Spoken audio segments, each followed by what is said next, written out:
Assalamualaikum warahmatullahi wabarakatuh. Selamat malam semua. Perkenalkan, nama saya Adelia Umegibah dengan NIM 2310911120020.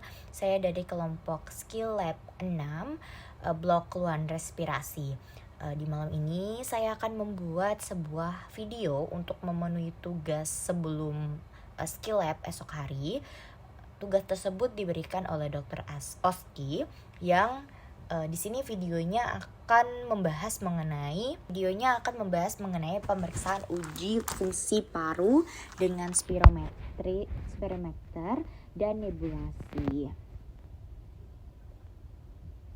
Nah, sebelum kita membahas lebih lanjut, saya akan bahas satu-satu dulu mengenai spirometernya. Jadi, spirometer itu adalah alat yang digunakan untuk melakukan metode spirometri. Jadi, spirometri itu dapat digunakan untuk menilai fungsi paru dengan mengukur volume udara setelah inspirasi maksimal. Kemudian, untuk dari spirometer itu dapat mengukur cepatnya paru diisi dan dikosongkan. Nah, metode spirometri itu bisa digunakan untuk membedakan gangguan dari pernafasan, misalnya asma atau penyakit restriktif seperti ukuran paru berkurang. Selain itu, untuk lainnya bisa dilihat ini, dia bisa menjadi cara yang paling efektif untuk menentukan keparahan COPD. Untuk kontraindikasinya ada sebagai berikut, bisa teman-teman lihat dan baca sendiri ya. Oke. Nah, ini merupakan penting untuk diketahui teman-teman. Jadi kondisi yang dapat mempengaruhi hasil pengukuran. Yang pertama itu bisa dari nyeri pulmoner atau nyeri perut sebelum melakukan metode spirometri kan. Kemudian nyeri pada mulut wajah dan lain sebagainya. Nah, ini juga demensia atau gangguan mental, merokok 1 jam sebelum, konsumsi alkohol 4 jam sebelum, aktivitas berat atau melelahkan 30 menit sebelum, kekenyangan atau makan besar 2 jam sebelum, pakaian ketat dan lain sebagainya.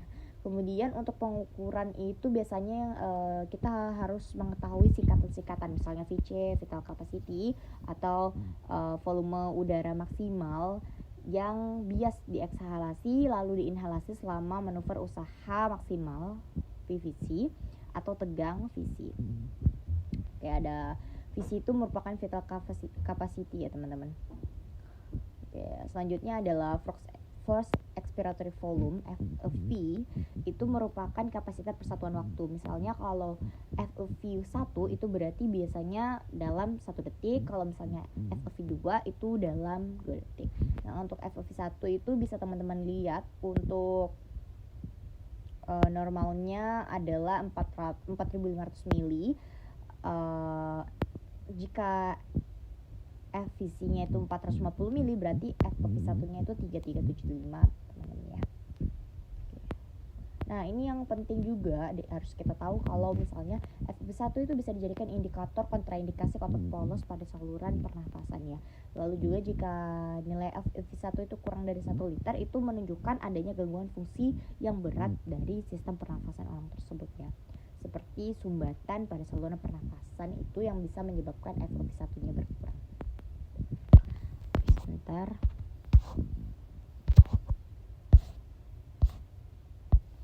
Nah, oke, lanjut. Ini untuk singkatan-singkatan lainnya. Ya ini. Oke, bisa teman-teman lihat sendiri dan dipahami sendiri. Oke, saya agak pelan sih. Oke.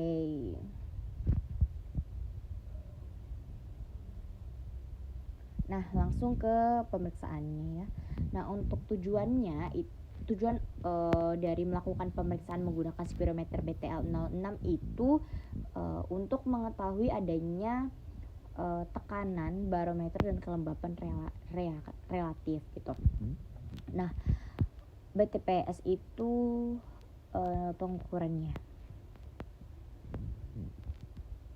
Tujuannya itu untuk melakukan pengukuran dengan alat spirometer dengan profil force, FVC dan FV1.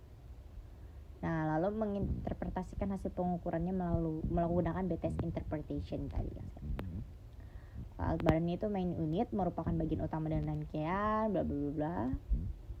Dari photomomograph unit, plastic mouth piece dan silicone cell. Mohon maaf ya tadi saya seperti itu.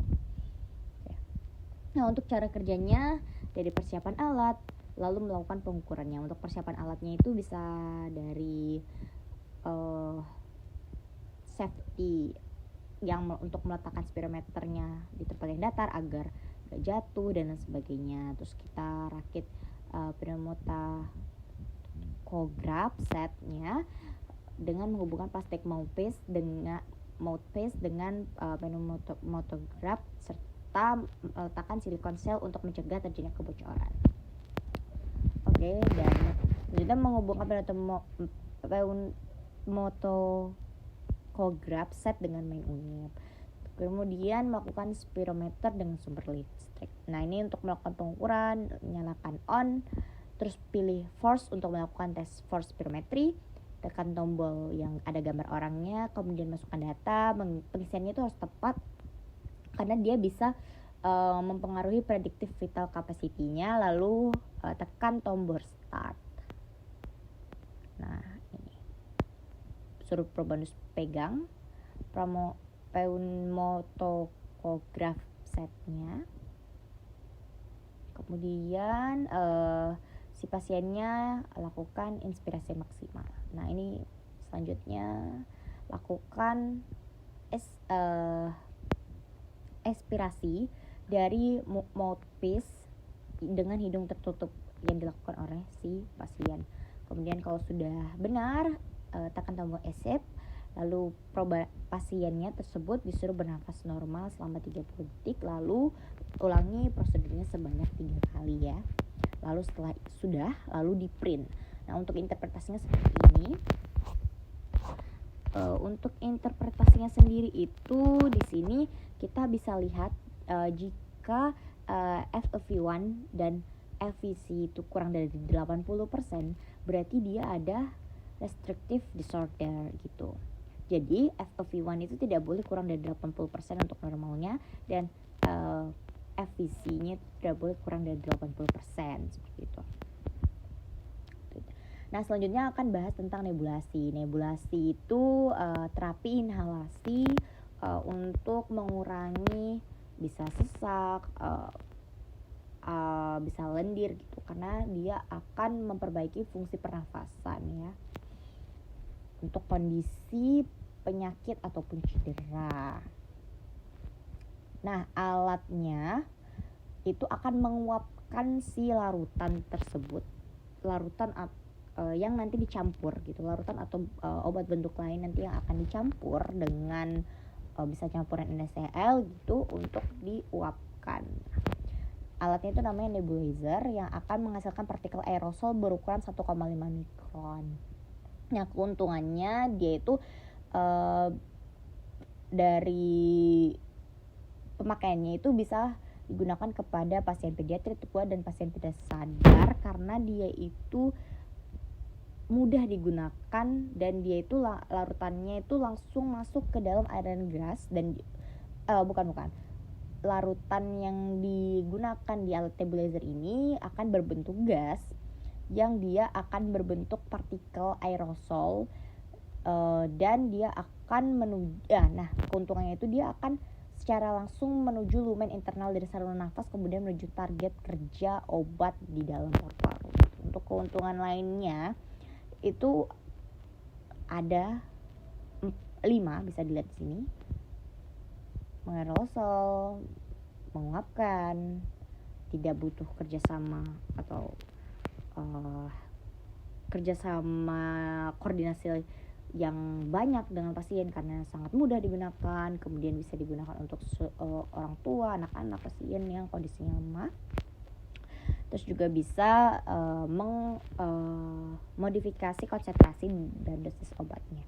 Untuk terapinya 5-20 menit sebagai kerugiannya karena dia cukup lama, kemudian peralatannya besar, sumber listrik, dan lain sebagainya ya teman-teman. Nah ini untuk dosis obatnya bisa disesuaikan dengan berat badan untuk anak-anak. Campurannya bisa dilihat ada Solberotex 0,1%, bisulfone drops, lalu NaCl sebagai campuran 0,9%. Untuk dewasa bisa dilihat untuk dosisnya ya.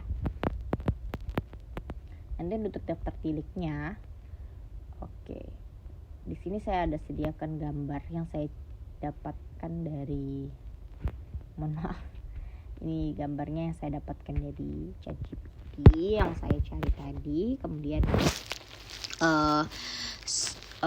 untuk alurnya sendiri, pertama kita sebelum melakukan pemeriksaan itu kita harus mempersiapkan alatnya terlebih dahulu ya. Kita harus persiapkan alatnya, apakah alatnya itu terhubung dengan aliran listrik, kita harus pastikan.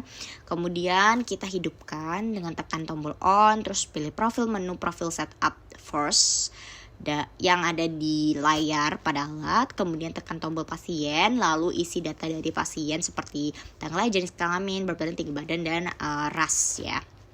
Kemudian periksa kejernihan sensor spirometer. Kemudian kita lakukan ekspirasi paksa kepada pasien. Yang pertama kita bersihkan dulu alat spirometrinya, tekan tombol start, terus minta pasien menarik nafas. Kemudian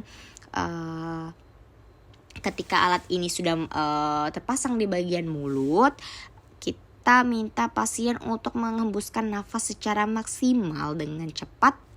Kemudian pembusan nafas tersebut dilakukan lewat mulut dengan hidung yang ditutup. Kemudian sudah kita tekan tombol stop.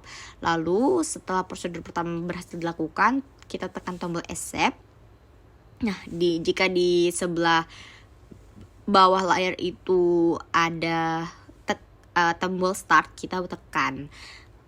Kita lakukan pemeriksaan sebanyak 3 kali dan kita tekan tombol print setelah itu.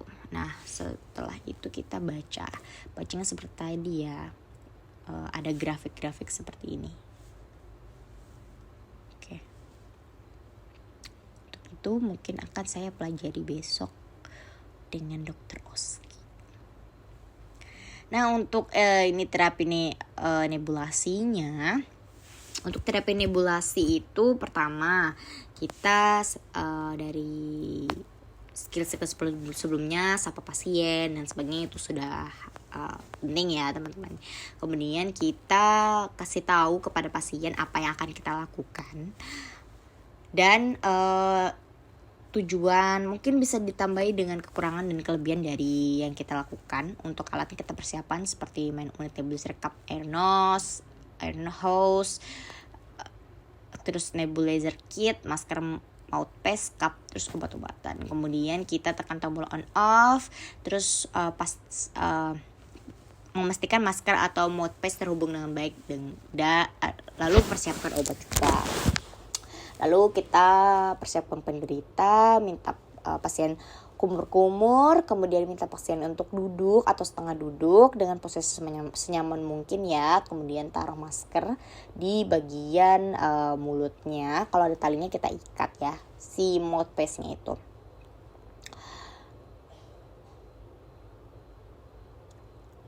Bila menggunakan mouthpiece, maka mouthpiece itu dimasukkan ke dalam mulut dan mulut tetap tertutup. Kemudian kita jelaskan sama pasien untuk menghirup uap yang keluar secara perlahan dan dalam hingga obat habis. Kita jangan lupa untuk memberi edukasi sedikit kepada pasien bagaimana cara menggunakan masker atau mouthpiece-nya. Kemudian pastikan penderita mengerti dan berikan kesempatan untuk bertanya, itu sangat penting ya teman-teman. Kemudian kita pelaksanaan terapi inhalasinya dengan menghubungkan nebulizer dengan sumber tekanan, menghubungkan air nose, nebulizer dan masker atau mouthpiece pada main kit. Kemudian buka tutup cup, masukkan cairan obat ke dalam alat penguap sesuai dosis yang sudah ditentukan. Mungkin itu sih dari saya, kurang lebihnya saya mohon maaf ya Dr. Oski, karena kesempurnaan hanya milik Allah dan saya hanya hamba yang penuh dengan kekurangan. Terima kasih sudah menyempatkan untuk menonton video saya. Salam hilaf, mohon maaf saya ulangi sekali lagi. Saya akhiri, wassalamualaikum warahmatullahi wabarakatuh. Selamat tinggal, bye bye.